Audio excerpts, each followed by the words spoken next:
आज आपण अशा एका नायकाची गोष्ट ऐकणार आहोत, ज्याला लोक प्रेमाने धरती आबा म्हणजेच धरतीचा पिता मानत. त्याचं नाव होतं बिरसा मुंडा. बिरसा मुंडा यांचा जन्म एका आदिवासी कुटुंबात झाला होता. पण त्यांची बुद्धी आणि विचार इतके तीक्ष्ण होते की ते त्यांच्या समाजातील इतर मुलांपेक्षा खूप वेगळे होते. आणि ह्याच कारणामुळे त्यांच्या वडिलांना त्यांना मिशनरी स्कूलमध्ये टाकायची फार इच्छा होती. त्यावेळी ब्रिटिश सरकार आदिवासींच्या जमिनी हडप करत होते.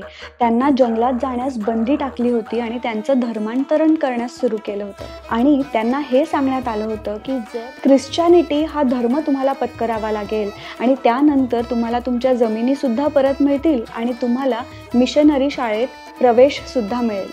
आणि ह्याच कारणाने बिरसा मुंडा आणि त्यांच्या वडिलांनी ख्रिश्चनिटी हा धर्म स्वीकारला. पण शाळेत असतानाच बिरसा मुंडा यांनी ब्रिटिशांच्या अत्याचारांविरुद्ध चाललेल्या चळवळी पाहिल्या होत्या.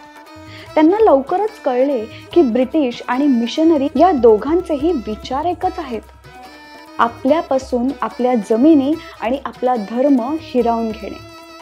त्यांनी निश्चय केला की आपल्याला आपल्या हक्कांसाठी लढलेच पाहिजे. त्यांनी शाळा सोडून परत आपल्या घरी येण्याचा निर्णय घेतला. तेव्हा आनंद पांढरे यांच्या मार्गदर्शनाखाली त्यांनी पुन्हा हिंदू धर्माचे पालन सुरू केले. ते शाकाहारी झाले. त्यांनी जानवं धारण केलं. ते उपवास करू लागले आणि त्यांनी गोहत्येवर सुद्धा बंदी आणली. त्यांच्या या विचारांमुळे आदिवासी समाजात एक नवी ऊर्जा निर्माण झाली होती आणि लोक त्यांना देव मानू लागले होते. केवळ 20 वर्षाच्या वयातच त्यांनी बिरसाईत नावाचा एक धर्म स्थापन केला. हजारो आदिवासी येऊन त्यांना जोडले गेले. ते म्हणू लागले की जर वरती सूर्य आहे तर खाली बिरसा आहे. ह्या गोष्टीमुळे ब्रिटिश भयभीत झाले. बिरसा मुंडा यांनी मुंडा उलगुलान म्हणजेच महाविद्रोह या क्रांतीची सुरुवात केली. त्यांनी एक सेना तयार केली.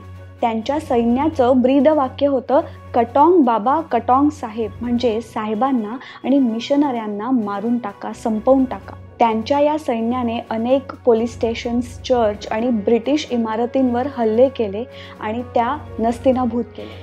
एकदा बिरसा मुंडा डुंबारी या पर्वतावर एका मोठ्या जनसंप्रदायाला संबोधित करत होते. पूर्ण आसमंतात स्वातंत्र्याचे शब्द घुमत होते आणि ही गोष्ट ब्रिटिशांना कळली. तेव्हाच्या ब्रिटिश पोलीस ऑफिसरनी सेनेला बोलवून त्या पर्वताला वेढा घातला आणि अंधाधुंद फायरिंग सुरू केली. त्या फायरिंगमध्ये जवळपास 400 ते 500 लोकांनी आपला जीव गमावला. त्यावेळेस ब्रिटिश इतके क्रूरतेने वागले की काही ठिकाणी असा पण उल्लेख आहे, काही जखमी लोकांना त्यांनी जिवंत सुद्धा गाडलं. ह्या सगळ्या घटनेतून बिरसा मुंडा अगदी सुरक्षितपणे बचावले आणि नंतर ते भूमिगत झाले. त्यांना पकडायला ब्रिटिशांनी 500 रुपयांचं बक्षीस जाहीर केलं होतं. तेव्हाचे 500 रुपये म्हणजे आताचे लाखो रुपये. काही लोकांनी बिरसा मुंडांच्या जागेची माहिती ब्रिटिशांना देऊन त्यांना पकडण्यास मदत केली. ब्रिटिशांनी जाऊन बिरसा मुंडाला कैद केलं. ब्रिटिशांना माहिती होतं जर आपण यांना गावातल्या रस्त्याने घेऊन गेलो तर खूप संख्येत लोक येतील आणि तिथे काय होईल हे सांगता येत नाही. आणि म्हणूनच त्यांनी गुप्तपणे बिरसा मुंडांना कैद करून जेलमध्ये नेलं. तिथे त्यांना डांबून ठेवण्यात आलं आणि त्यांचा छळ केला. तो दिवस होता 9 जून 1900 आणि बिरसा मुंडांनी ह्या दिवशी आपला देह ठेवला. ब्रिटिशांनी जाहीर केलं की त्यांची मृत्यू आजारपणामुळे झाली आहे. पण त्यांच्या मृत्यूचं खरं कारण आजही कोणालाच माहिती नाहीये. लोकांचं हे म्हणणं आहे की ब्रिटिशांना त्यांच्यापासून धोका होता आणि म्हणूनच त्यांना तिथे विष देऊन मारण्यात आलं. बिरसा मुंडा जरी गेलेत तरी त्यांचे विचार ते लोकांच्या मनात पेरून गेले आणि याचा परिणाम असा झाला की 1908 रोजी ब्रिटिशांनी छोटा नागपूर नॉन ट्रान्सफरेबल ॲक्ट जाहीर केली.